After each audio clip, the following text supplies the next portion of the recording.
Sud Radio, l'heure libre, 10h-11h. Bonjour à tous et bienvenue dans l'heure libre, votre rendez-vous hebdomadaire d'analyse, de décryptage et d'enquête en partenariat avec Factuel.media. Jusqu'à 11h, nous allons parler de la pénurie de médicaments. Vous l'avez probablement ressenti. Enquête fracassante réalisée par la journaliste Anissa Arfaoui qui est avec nous, chef du service économie et argent public à Factuel.media. Bonjour à vous Anissa. Bonjour Jean-Marie. Dans quelques instants, vous nous direz ce qui manque, pourquoi on manque, et justement on va en parler avec nos deux invités qui nous font le plaisir de nous rejoindre sur Sud Radio. Bruno Bonnemain qui est président de l'Académie nationale de pharmacie. Nous sommes également avec Ilaria Passarani, secrétaire générale du groupement pharmaceutique de l'Union européenne. Au programme également de l'heure libre, on a parlé de vos rayons de pharmacie, vous les voyez désespérément vides. On va parler de ce qui l'est moins, c'est l'entrée de votre ville avec un rond-point spécialité française. Sachez que il en sort entre 500 et 1000 nouveaux, des ronds-points par an, des ronds-points absolument magnifiques avec parfois des épouvantails en plastique, des bottes de jardinier en caoutchouc mais grandeur de la taille d'une voiture. On va parler du business des ronds-points et notamment du business de la décoration de ces ronds-points. Enfin, on verra si on peut parler d'ailleurs de décoration dans certains de ces cas. On parlera enfin de la campagne américaine. Ce sera notre dernier sujet. Joe Biden peut-il tenir encore longtemps sous le feu des critiques à cause de son état de santé vacillant? Peut-il jeter l'éponge? C'est ce qu'on verra avec notre dernier invité. Mais avant ça, je le disais, nous sommes avec notre journaliste qui est avec nous sur Sud Radio, Anissa Arfaoui, chef du service économie et argent public de Factuel.media. La pénurie de médicaments, d'abord, qu'on peut reconnaître depuis longtemps et qu'on ressent depuis un certain temps. En fait, on la ressent, nous, effectivement, en France, on va dire, depuis 2-3 ans. C'était post-Covid, en réalité. On a commencé à crier sur les tiroirs des pharmacies vides. Après, on découvre quand même que c'est un problème qui date. Oui, c'est un problème qui date et un problème industriel. Première question d'ailleurs que je pourrais poser à nos invités. Est-ce que c'est une spécificité française, cette pénurie de médicaments, ou est-ce que c'est quelque chose qu'on retrouve dans tous les autres pays d'Europe? Ilaria Passarani. Oui, bonjour. Bonjour. Effectivement, les médicaments sont de moins en moins disponibles partout en Europe. Les antibiotiques, les médicaments pour les maladies cardiovasculaires, respiratoires, la plupart des types de médicaments continuent de faire l'objet de pénuries dans tous les pays de l'Union européenne. Les résultats de notre enquête annuelle sur les pénuries ont montré que la situation en 2023 s'est aggravée et que toutes les classes de médicaments continuent d'être affectées. Par exemple, aux Pays-Bas, il y a eu presque 2300 pénuries enregistrées l'année dernière, affectant environ 5 millions de personnes. D'autres pays comme la Suède, le Portugal et l'Espagne ont connu aussi une hausse de pénuries. Donc ça signifie que c'est un problème structurel, systémique et on va le dire continental. Alors Anissa Arfaoui, je cite votre enquête, 200 médicaments ont du mal à répondre à l'appel. C'est ce qui ressort d'un travail de fond mené par l'Union européenne. Une liste de médicaments critiques, on peut donner quelques exemples qui parleraient à tous ceux qui nous écoutent? Bien sûr. Alors effectivement, vous avez par exemple l'amoxicilline, la doxycycline, vous avez des traitements anticancéreux contre d'autres médicaments contre les maladies cardiovasculaires. Autrement dit, on est dans des produits critiques. D'ailleurs, cette fameuse liste dont vous parlez, qui a été publiée au début du mois de décembre, donc il y a deux mois et demi, elle a été publiée par les acteurs de l'Union européenne. Mais elle est vachement plus importante qu'elle ne l'était déjà il y a 3 ans. Et là, c'est la première fois, donc nos experts me corrigent si jamais je dis une erreur, mais c'est la première fois qu'on a des médicaments aussi importants pour la santé et même la vie des gens. Parce que là, on parle en fait de patients qui sont parfois en urgence vitale ou qui pourraient le devenir si on est malade du cœur, par exemple, ou si on est atteint d'un cancer. Vous avez un cancer et vous êtes obligé d'interrompre votre traitement, mais les conséquences, elles sont dramatiques. Ça dépasse un petit peu la boîte de Doliprane parce qu'on n'a pas pris un cachet si on avait mal à la tête. Donc effectivement, ça a pris des proportions tragiques sur ces 2-3 dernières saisons. Et par ailleurs, tout le monde est concerné. C'est ce que Ilaria, par exemple, et via le groupement des pharmaciens de l'Union européenne, ils ont quand même publié que sur les 27 pays de l'Union européenne, 26 pays expliquaient qu'ils avaient des ruptures dans l'acheminement des médicaments. Donc dans tous les pays d'Europe, nous avons des gens qui sont obligés de stopper des traitements graves parce qu'ils n'ont pas et les ça médicaments. paraît effectivement fou. Vous êtes toujours avec nous, hein, Bruno Bonnemain. Je le rappelle, président de l'Académie nationale de pharmacie. Et nous vous remercions d'être avec nous.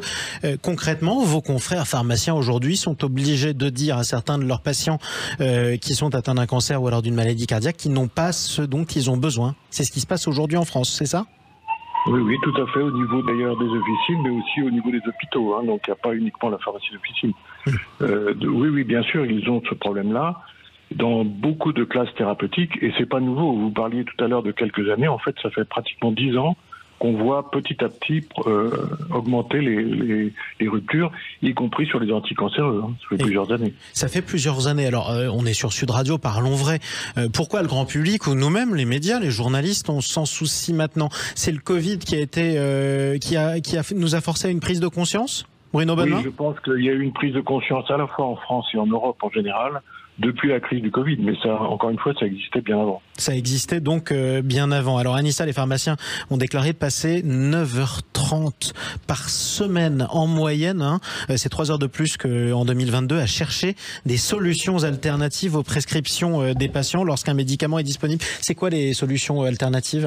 C'est du système D. Alors ce chiffre, en fait, évidemment, je l'ai lu dans l'enquête du groupement pharmaceutique de l'Union européenne.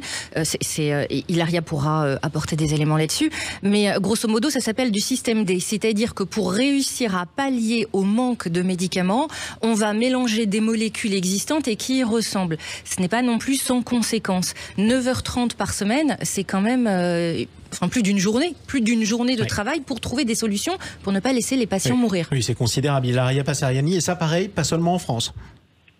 Oui, tout à fait. Et effectivement, on a pris conscience maintenant, les décideurs politiques, on a pris conscience maintenant du problème, mais nous, en tant que pharmaciens, on dénonce les problèmes de pénurie depuis une dizaine d'années. On amène des enquêtes depuis 2013, et les temps que vous avez mentionnés, les presque 10 heures par semaine que les pharmaciens passent à gérer les pénuries des médicaments, ces temps a triplé au cours des 10 dernières années, un temps précieux qui pourrait être consacré à d'autres tâches utiles telles que la fourniture de conseils aux patients sur l'utilisation sûre et efficace des médicaments. Et les pharmaciens s'efforcent encore plus de proposer aux patients des solutions aux pénuries, compte tenu de la pénurie actuelle des personnels de santé aussi. Et je voudrais souligner que cette situation cause des frustrations pour les patients, érode la confiance des patients dans les pharmaciens, dans le système de santé, mais elle est également une source de stress pour les personnels des pharmacies et impose une charge administrative supplémentaire dans le travail quotidien des pharmacies. Oui, une charge considérable. Alors là, on a parlé du confort de travail des pharmaciens, ce qui est un véritable sujet, parce que c'est une profession difficile. Mais il y a encore plus grave, c'est-à-dire que cette enquête qu'on révèle, en tout cas ce rapport, nous révèle que 9 patients sur 10 en Europe interrompent leur traitement du fait de la pénurie. 2 tiers des pays de l'Union européenne déclarent des ruptures d'approvisionnement en dispositifs médicaux. Bon, c'est quand même des chiffres qui font peur, Anissa. C'est des chiffres qui sont terrorisants, même encore une fois, quelqu'un qui a un traitement pour soigner un cancer ou quelqu'un qui souffre d'une maladie cardiovasculaire qui interrompt son traitement, c'est un démarrage, si vous voulez, d'un problème d'économie et d'industrie pharmaceutique se retrouve avec des conséquences de vie ou de mort. Maintenant, la question, c'est qu'aujourd'hui, on en est là, mais qu'est-ce qu'on met en place pour essayer de trouver des solutions, vu que c'est quand même la 4e année que le grand public est conscient et où on parle dans les médias de ce problème de pénurie médicamenteuse. Quand est-ce que ça avance? Alors, on va en parler dans quelques minutes, justement, des solutions. Avant ça, j'aimerais bien avoir aussi l'expertise de Bruno Bonnemain, parce que le tableau qu'on vient de brosser est particulièrement terrible et même inquiétant pour tous ceux qui nous écoutent en ce moment sur Sud Radio. Est-ce qu'il y a réellement en France aujourd'hui, Bruno Bonnemain, des patients qui se retrouvent en danger concrètement et critiques et à court terme parce qu'ils ont été obligés d'interrompre leur traitement? Ça vous est remonté par vos confrères?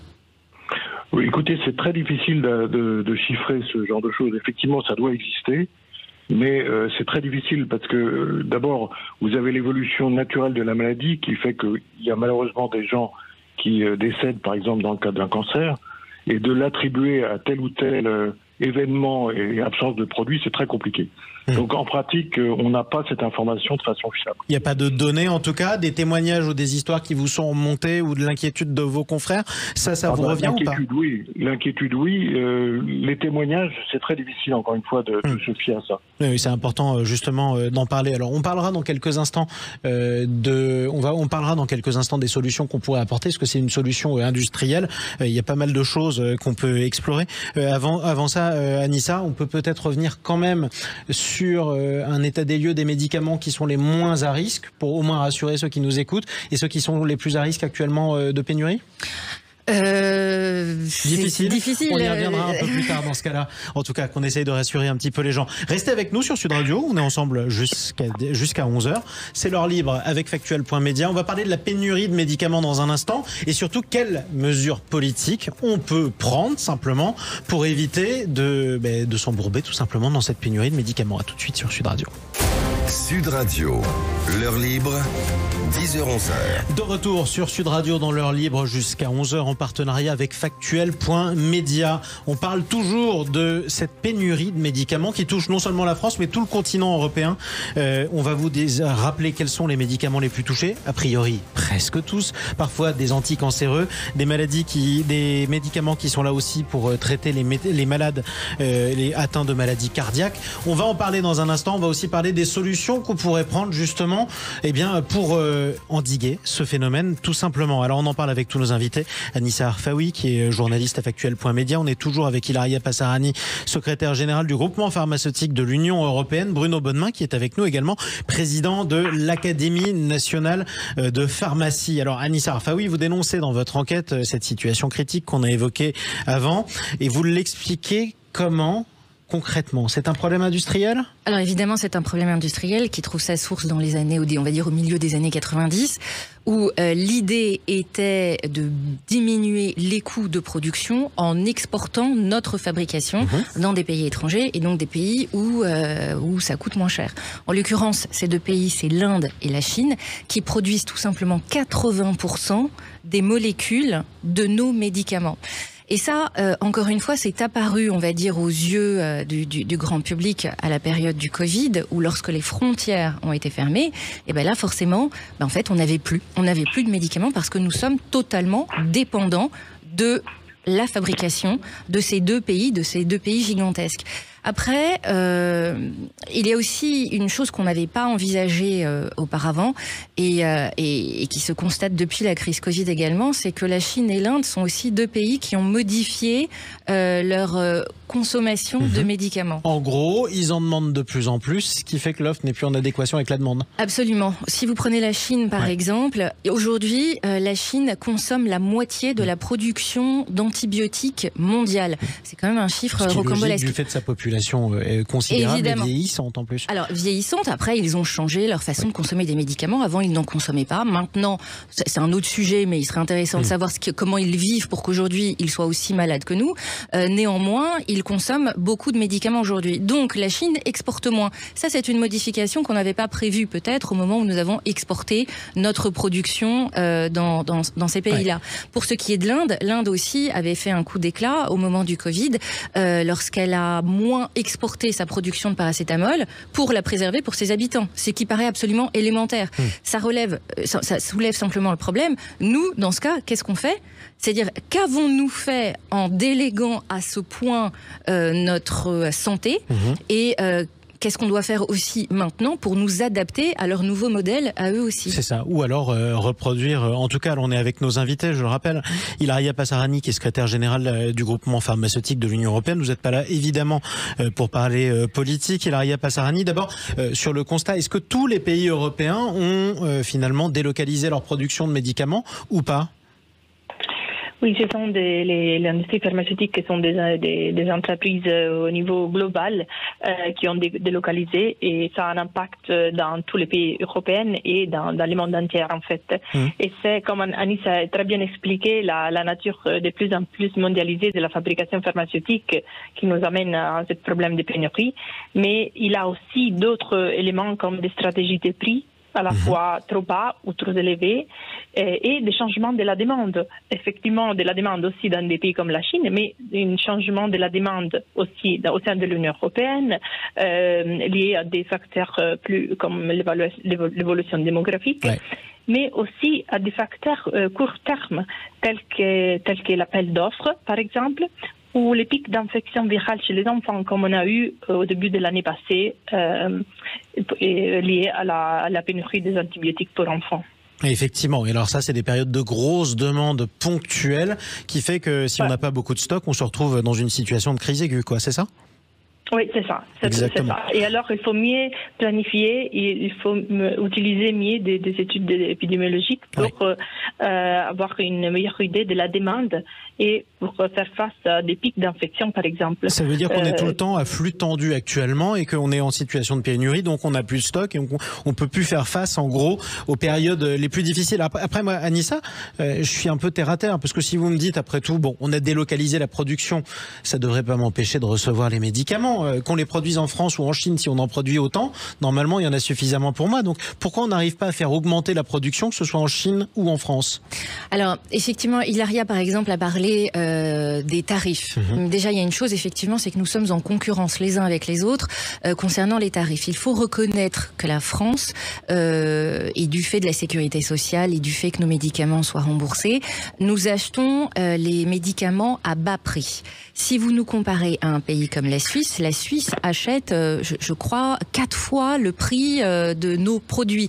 Donc, quand vous êtes un gros industriel, vous préférez vendre à ceux qui vous achètent vos produits le plus cher. Ensuite, il y a autre chose, c'est que toujours nos industriels pharmaceutiques préfèrent produire et développer des produits innovants. Ce qu'on appelle innovant, on va dire, c'est des médicaments avec des nouvelles technologies, etc. Pourquoi ? Parce que tous les anciens médicaments que nous utilisons beaucoup et qui soignent très bien, disons-le, soit les brevets sont dépassés, autrement dit, ils sont aujourd'hui sous forme générique, et donc ça rapporte pas d'argent. Ça ne rapporte rien. Ça n'encourage pas les industriels à les produire. On achète vraiment moins cher que les autres pays, Bruno Bonnemain, nos médicaments en France ? Ah oui, c'est très clair, oui. On a vraiment une différence importante avec beaucoup d'autres pays. Et d'ailleurs, vous avez remarqué que certains pays en Europe ont déjà augmenté leur prix de médicaments localement. Ouais. Mais ça n'arrange pas la situation de la France, c'est sûr. C'est ça, parce que nous, on n'a pas les moyens de l'augmenter, ou en tout cas, on a décidé de ne pas le faire. Quelles sont les solutions pour le pharmacien que vous êtes, Bruno Bonnemain, à court terme ? Est-ce qu'il faut qu'on accepte de payer plus cher nos médicaments, ou alors est-ce qu'il faut qu'on fasse encore plus de sensibilisation auprès des Français pour dire, écoutez, on en aura moins, il faut en consommer moins, à supposer qu'on puisse se le permettre ? Je pense que les deux sont vrais. C'est-à-dire qu'il faut effectivement augmenter le prix de certains médicaments. Et vous avez noté tout à l'heure qu'il y a une liste des médicaments indispensables qui a été faite au niveau européen. Sur ces produits-là, il faut commencer déjà par regarder l'aspect économique, parce que c'est un point essentiel. Mais effectivement, il y a aussi des surconsommations. Par exemple, l'amoxicilline, dont on parle beaucoup, il y a beaucoup plus de consommation en France que dans les autres pays européens. On rappelle ce que c'est que l'amoxicilline, c'est un antibiotique, si je me souviens bien. Oui. Et on en prend trop en France de manière chronique. Exactement. Donc ça veut dire qu'il faut agir sur les deux tableaux, à la fois sur l'aspect économique et sur l'aspect consommation. Alors, cela dit, est-ce que ça pourrait suffire ? Est-ce qu'il y a par exemple des marges de manœuvre à trouver ? Est-ce que par exemple on sait si on dépense trop en France sur certains types de médicaments dont on devrait se passer ? L'amoxicilline par exemple, d'après vous, il y en a d'autres aussi pour permettre à la Sécu de faire des économies quelque part et de les redépenser ailleurs ? Non, je ne pense pas que ce soit le point essentiel. Le point essentiel, c'est que la plupart de ces produits anciens indispensables ont des prix extrêmement bas et donc ne permettent pas d'investir. Ouais. Vous avez dit tout à l'heure que la consommation mondiale augmente, c'est vrai, elle augmente à peu près entre 5 et 10%, donc c'est considérable, et que les capacités de production ne suivent pas, en particulier pour les produits injectables qui sont souvent en rupture. Eh bien, cet investissement n'est pas possible avec des prix aussi bas. Donc ça, c'est vraiment le problème de base. Ça pose presque une question politique, Anissa Arfaoui. Il faudrait presque songer à renationaliser ce type de production. Eh ben c'est effectivement. Quand je dis renationaliser, c'est pas seulement rapatrier en France, ce serait que ce soit public, puisqu'à but quasiment non lucratif, quoi. Alors absolument, c'est une question qui pourrait être soulevée d'ici la fin du mois, on ne sait jamais, puisqu'il se trouve que là très récemment, mercredi dernier, la commission des affaires sociales de l'Assemblée nationale a examiné un projet de loi du Parti socialiste, mais qui a été écrit vraisemblablement pour plaire en tout cas à tous les partis de l'Assemblée nationale, et où l'idée est de mettre en œuvre une loi, de faire voter une loi pour arranger la situation et qu'on ne soit plus jamais en pénurie. Je vous rappelle qu'en fait, on est quand même en 2024. En 2024, c'est la première fois que les politiques s'occupent d'essayer de faire voter une loi pour remédier au problème de pénurie. Et il n'est pas dit qu'elle passera. On n'est pas dit qu'elle passera, et on a envie de dire il est grand temps. Juste une chose pour terminer là-dessus, c'est que ce qu'ils souhaitent mettre en œuvre, en application dans cette loi, c'est augmenter les stocks des industriels. Aujourd'hui, si vous voulez, les industriels doivent avoir des stocks pour 4 mois. Donc l'objectif de cette loi est d'augmenter le niveau de stock à 8 mois et augmenter les quantités. Pour l'heure, on n'est pas encore sûr que les industriels aient envie de suivre. Oui, c'est pas certain. Autre sujet d'ailleurs, ça avait été soulevé par l'ancien ministre de la Santé français Olivier Véran. Et pour le coup, on est tenté de lui donner raison. On est toujours les premiers en France à se désespérer de voir nos usines partir. En revanche, on n'en veut pas toujours à côté de chez nous. Les usines qui construisent, qui fabriquent des médicaments, c'est de l'industrie chimique et c'est effectivement souvent difficile de les implanter dans certains endroits. C'est vrai. C'est vrai, bon ça c'est le paradoxe de notre quotidien. Maintenant on n'a pas le choix, il va quand même falloir trouver des endroits où installer nos usines. On n'a pas le choix, on en a. Hein. Oui. On a plusieurs petites start-up qui fabriquent des médicaments. Nous avons des usines, on vient d'en rapatrier une il n'y a pas très longtemps qui est sortie de terre et pour fabriquer du paracétamol. Donc on s'y remet, mais trop lentement. Allez, un dernier mot peut-être avec vous, Ilaria Passarani, secrétaire générale du groupement pharmaceutique de l'Union européenne. Alors je vais vous donner une mission difficile. On va essayer de terminer avec vous sur une note d'optimisme. C'est quoi votre lueur d'espoir dans ce domaine, dans la lutte contre la pénurie de médicaments à l'échelle européenne ? Bon, on a une législation européenne qui est en train d'être discutée au sein du Parlement européen et du Conseil de l'Union européenne pour essayer de révision de la loi européenne sur les médicaments. Et là-dedans, il y a plusieurs mesures qui vont aider à réduire les problèmes de pénurie, notamment en améliorant la transparence, en améliorant l'échange d'informations entre les pays de l'Union européenne, en introduisant des obligations pour les industriels d'avoir des plans de risque pour les pénuries et aussi plein de mesures liées à améliorer l'évaluation des situations plus critiques. Exactement. Avec la création prévoir les épidémies, par exemple, et savoir s'attendre aux coûts encore plus durs que la situation normale. Merci à tous les deux d'être intervenus en duplex sur Sud Radio pour décrypter ce phénomène qui est quand même largement inquiétant. Merci à vous, Ilaria Passarani, secrétaire générale du groupement pharmaceutique de l'Union européenne. Merci à vous, Bruno Bonnemain, également président de l'Académie nationale de pharmacie. Vous restez avec nous, Anissa Arfaoui, parce qu'on va parler d'un autre sujet, très franco-français pour le coup, parce qu'on ne peut pas considérer que tous les autres pays d'Europe aient le même problème. C'est le business et la gabegie des ronds-points en France. Vos entrées de ville sont moches, vous allez savoir qu'en plus ça vous a coûté cher. À tout de suite. Sud Radio, l'heure libre, 10h-11h. Bonjour à tous et bienvenue dans l'heure libre sur Sud Radio. Si vous nous rejoignez, on est ensemble jusqu'à 11h en partenariat avec l'équipe de Factuel.media. 1 heure de décryptage, d'analyse et d'enquête avec ce chiffre rocambolesque. 6 milliards d'euros, c'est ce que vos ronds-points, oui, vos ronds-points vous coûtent en France. C'est absolument incroyable. On va parler du business des ronds-points tout de suite avec notre journaliste qui est toujours avec nous, Anissa Arfaoui. Oui. Et nous sommes également avec Jean-Baptiste Léon qui nous rejoint. Bonjour à vous. Bonjour.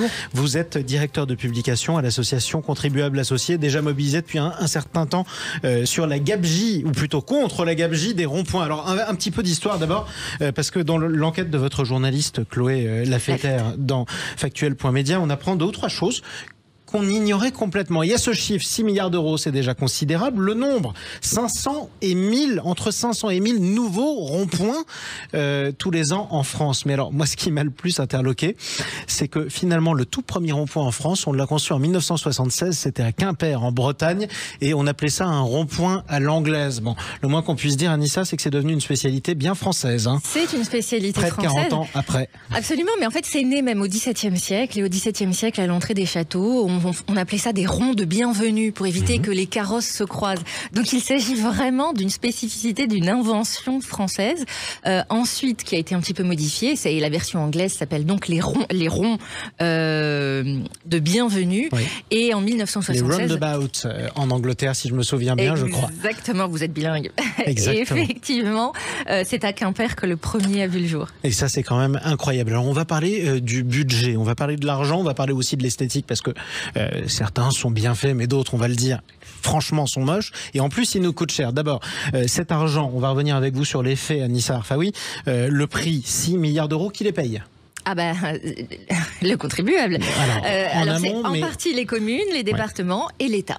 D'accord, les communes, les départements et l'État, à peu près à parts égales ? Ça dépend, mais grosso modo, oui. Qui choisit de construire un rond-point en général ? C'est la commune ? Alors c'est à l'initiative des maires et des préfets, normalement. Voilà, d'accord. Donc on est entre l'État et les collectivités locales. Ce chiffre de 6 milliards d'euros, il vous surprend ou pas, Jean-Baptiste Léon ? Pas vraiment. Nous, il y a quelques années. Alors, ce qui est intéressant en termes de chiffres, c'est qu'il est extrêmement difficile d'obtenir des données en la matière. Comme souvent en France. Surtout quand vous avez beaucoup de commanditaires différents, quoi. Exactement. Mais il n'y a pas de récapitulatif, quelque part, du nombre de ronds-points. Alors, on est tous dans des estimations. On est à peu près autour de 50 000. Il y a une société lettonne, il y a quelques mois, une société de location de voitures qui a lancé un concours, qui était là pour vendre ses produits et qui a estimé, elle, le nombre de ronds-points en France à plus de 40 000. Alors 40 000, 50 000, 60 000, 55 000, 65 000 même. 65 000 même. Ça fait il y en a de plus en plus, hein. C'est certain. Il y en a beaucoup plus que de communes. On a à peu près 35 000 communes en France. Et c'est vrai que en France, on a quelque part un peu cette folie des ronds-points. Ouais. Alors, ceci dit, ça a aussi certains avantages. Parce que je parlais de l'esthétique. C'est pas seulement à visée décorative, ça ne l'est même pas. C'est pour la sécurité. Il est vrai que quand vous arrivez sur un carrefour avec un croisement d'une départementale avec une nationale, vous êtes plutôt rassuré de tomber sur un rond-point. Parce que sinon, il y a des morts. Tout à fait. Alors nous, à Contribuable Associé, on s'intéresse, comme vous le dites, depuis de longues dates à ces ronds-points. Nous avions lancé en 2018 un grand concours qui a été très relayé du rond-point le plus moche et le plus coûteux de France. Alors, il se trouvait que... Donc on ne se prononce absolument pas, nous, sur la dimension urbanistique ou routière des choses, mais sur l'aspect contribuable, c'est-à-dire combien ça coûte. Et pourquoi ? Et souvent pour ce qu'on peut qualifier de laideur. Et à l'époque, le rond-point qui avait fini en tête était le rond-point dit d'André Malraux à Pontarlier. Alors, peut-être que les internautes, vos auditeurs, pourront aller voir sur Internet, c'est tout sauf la tête d'André Malraux. Ça évoque plus une tête de Sioux, disaient certains élèves, ou un masque vaudou. Et pourquoi il y a une statue au milieu de son rond-point ? Exactement. Alors, oui, tout à fait. Pour André Malraux. Non loin, parce que en fait, il y a un collège non loin, qui est le collège André Malraux. Donc, il y a tout un processus à caractère pédagogique avec un certain nombre d'élèves.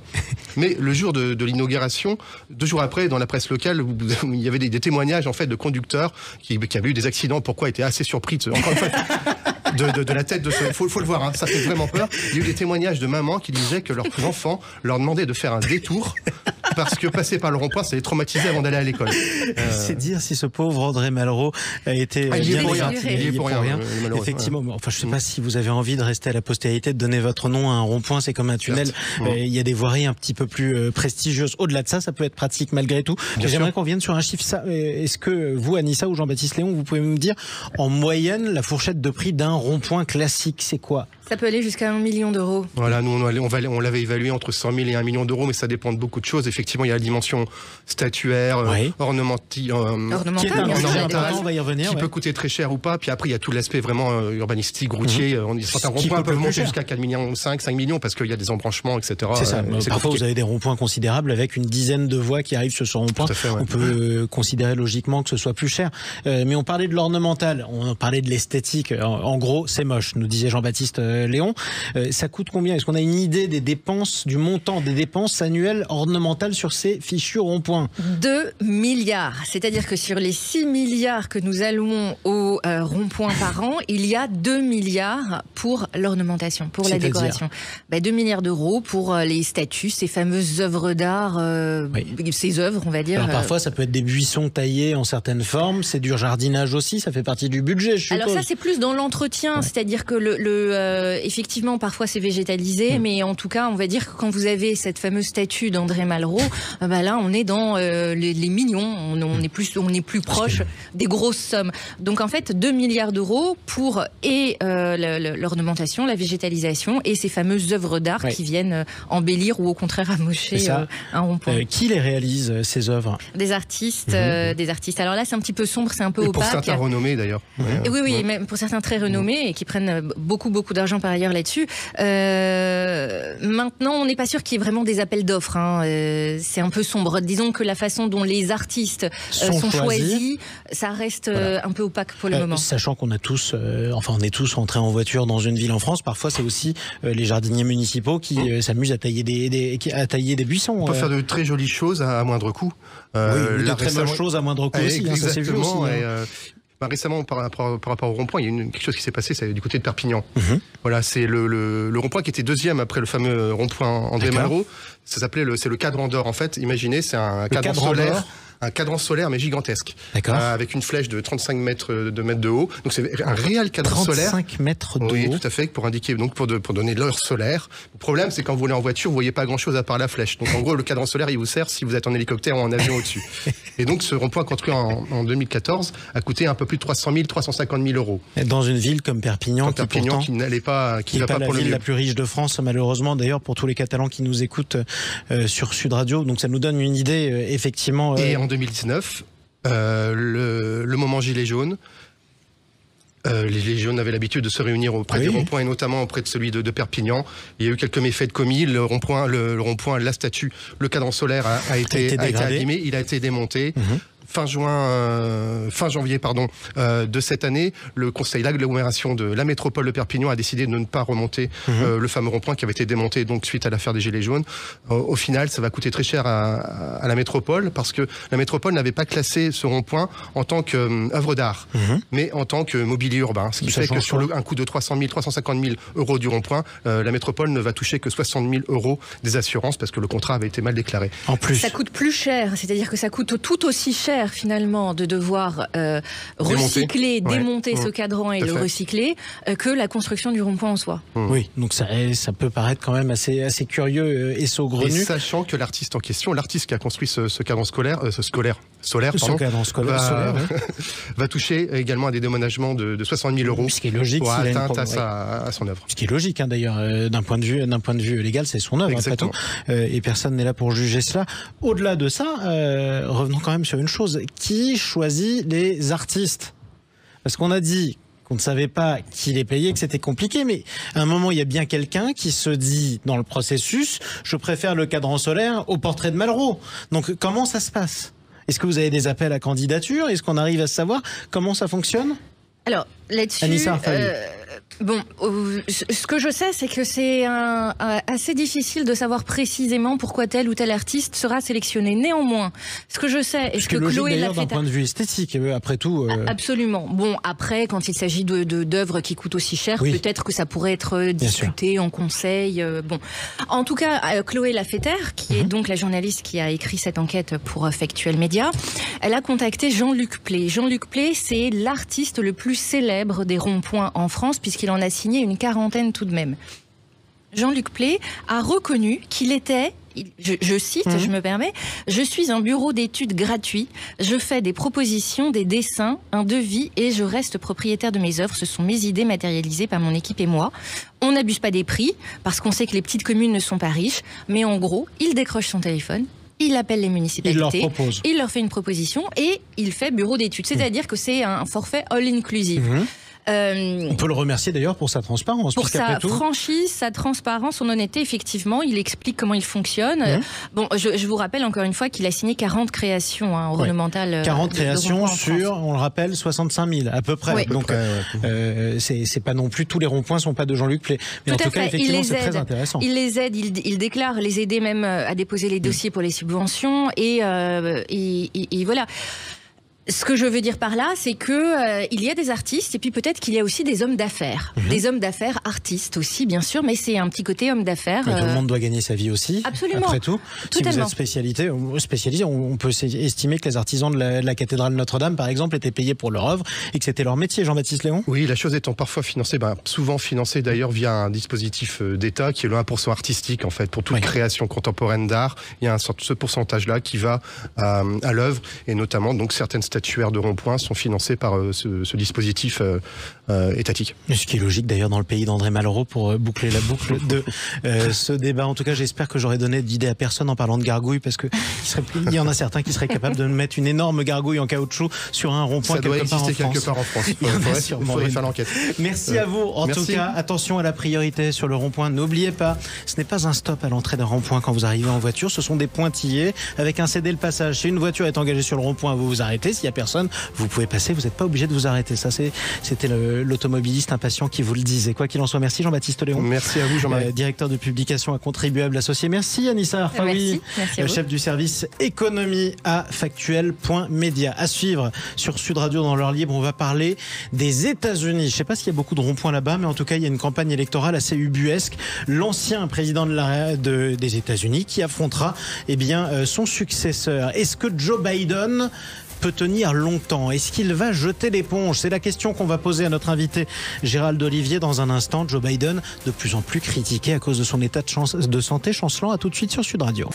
Sud Radio, l'heure libre, 10h-11h. À l'heure américaine, justement, puisqu'on parle de la campagne présidentielle américaine. Une campagne ubuesque, disais-je, entre un président sortant, Joe Biden, de plus en plus critiqué à cause de son état de santé chancelant, et un ancien président, Donald Trump, favori des primaires républicaines, qui lui a été condamné cette nuit à payer une amende record, tenez-vous bien, de 350 millions de dollars. Il est accusé, il a été condamné pour cela, il a été condamné pour avoir gonflé la valeur de ses gratte-ciel en 2010 afin d'obtenir des prêts plus avantageux pour sa Trump Organization. Alors je précise qu'il a fait appel. Quoi qu'il en soit, cela nous donne d'autant plus de rebondissements dans cette campagne que nous allons en parler avec notre invité Gérald Olivier. Bonjour à vous. Bonjour. Bienvenue sur Sud Radio. Vous êtes journaliste franco-américain, vous êtes chercheur à l'IPSE, vous êtes aussi l'auteur de ce livre. Cover Up, c'est publié aux éditions Confident, et vous tenez un blog sur la campagne électorale américaine sur Factuel.media. 350 millions de dollars d'amende pour Donald Trump, assorti d'ailleurs d'une interdiction de gérer une entreprise ou une entité sur l'État de New York pour une durée de 3 ans. C'est un record, Gérald Olivier. Oui, c'est sans précédent. C'est sans précédent et c'est gargantuesque, un petit peu comme amende en tant que montant. Il y a une volonté évidente de décapiter la société parce que non seulement il doit payer donc ce montant assez exorbitant, mais ensuite il est interdit de business à New York pendant 3 ans à la tête de son organisation. Et notez que le juge a également interdit à ses 2 fils, qui sont les vice-présidents exécutifs de sa société, d'exercer pendant également la même durée. Donc il y a une tentative de décapiter l'organisation Trump qui est assortie à ce procès. Précisons que de toutes les poursuites dont fait l'objet pour l'instant Donald Trump, celle-ci est quand même la plus gratuite. Il n'y a jamais eu de dépôt de plainte, il n'y a pas de victime, il n'y a pas de détournement d'argent. C'est le ministre de la Justice de l'État de New York, l'attorney général, Madame Laetitia James, qui a fait campagne pour être élue sur la promesse d'avoir Trump, de faire tomber Trump, qui l'a poursuivi immédiatement avec un seul juge, pas de jury, et donc cette condamnation à terme. Alors c'est son organisation qui est visée, ce n'est pas lui, ça n'aura aucune incidence sur la campagne, mais comme vous le disiez, c'est un montant qui est quand même assez exorbitant. Bon, cela étant dit, alors vous semblez dire que c'est un règlement de compte contre Donald Trump, malgré tout. On est aux États-Unis, on n'est pas dans la Russie de Vladimir Poutine. Par conséquent, il a été condamné par un juge qui est un juge indépendant, parce que c'est un pays où la justice est indépendante. Donc il y avait quand même quelques motifs pour le condamner et que c'était pas purement gratuit, même si, je le rappelle, c'est important, il a fait appel. C'est exact, c'est pas totalement gratuit, mais c'est une loi, si vous l'appliquez à n'importe quelle entreprise new-yorkaise, vous pourrez la condamner de la même façon. Vous l'avez dit dans votre premier exposé, il a été condamné pour avoir gonfler un petit peu les évaluations de ses actifs de façon à obtenir des prêts plus favorables. C'est une pratique que tout le monde fait à New York, donc il n'est absolument pas qui était floué dans cette histoire-là. Si c'est vrai, et s'il l'a vraiment fait, qui était floué, ce sont les banques qui lui ont prêté de l'argent, en tout cas sa société. Oui, ce sont des banques qui lui ont prêté de l'argent, qui n'ont jamais porté plainte. Oui, la banque principale, c'est Deutsche Bank, qui est très heureuse des prêts qu'elle a consentis à l'organisation Trump, parce qu'elle a gagné de l'argent sur ses prêts. Donc il n'y a jamais eu de dépôt de plainte de personne. C'est une attaque de l'État contre Donald Trump. Et si Donald Trump n'était pas candidat à la présidence de la République, il n'est pas du tout dit que cette attaque aurait eu lieu. Alors justement, quel impact ça peut avoir sur la campagne des États-Unis, tant du côté des partisans de Donald Trump que de ses adversaires ? Du côté de ses adversaires, on va répéter le fait que c'est un escroc qui n'a rien à faire en politique, mais ça, ils l'ont déjà dit. Du côté de ses partisans, ça va les renforcer, parce que c'est un jugement que tout le monde considère comme inique, comme un jugement politique. C'est une attaque qui est considérée comme politique. Pour beaucoup d'Américains, aujourd'hui, aux États-Unis, il y a une justice à 2 vitesses. Si vous êtes démocrate, vous pouvez vous permettre tout un tas de choses. Si vous êtes républicain, beaucoup moins. Et si vous vous appelez Donald Trump, absolument rien. Donc, ça ne va plutôt renforcer, je dirais, la en tout cas ce que pensent les républicains aux États-Unis. Effectivement. C'est en tout cas ce que pensent les républicains aux États-Unis. Alors on est encore en période de primaire, bien qu'il soit l'immense favori de la primaire républicaine. Est-ce que tous les républicains ou presque se rangent derrière lui, ou est-ce qu'il y en a qui, s'il venait à être désigné candidat, et il le sera probablement, choisiraient un autre candidat à la présidentielle? Alors 2 choses. D'abord, dans le cadre de la primaire, Nikki Haley est donc toujours candidate. Ouais. L'ancienne gouverneure de Caroline du Sud et l'ancienne ambassadrice à l'ONU. Elle n'a pas encore renoncé, elle n'a pas remporté une seule primaire. Il y a de fortes chances qu'elle ne remporte pas une seule primaire, mais elle va rester en lice au moins jusqu'au fameux super mardi, le vote qui aura lieu le 5 mars. Et peut-être espère-t-elle quelque part que la justice va disqualifier Trump et à ce moment-là, elle saura le recours. C'est une des possibilités. C'est encore possible ou pas? Non, mathématiquement, très peu. Mathématiquement, oui, mais il faudrait que la mécanique s'inverse. Que la justice américaine, Gérald Olivier, c'est encore possible ou pas que la justice américaine empêche Donald Trump d'être le candidat des Républicains à l'élection présidentielle? Il est possible qu'avant novembre, l'un des procès qui doivent se dérouler débouche sur une condamnation. Ça, c'est possible. À partir de là, ce que les républicains décideront de faire et ce que la Cour suprême décidera de faire, c'est autre chose.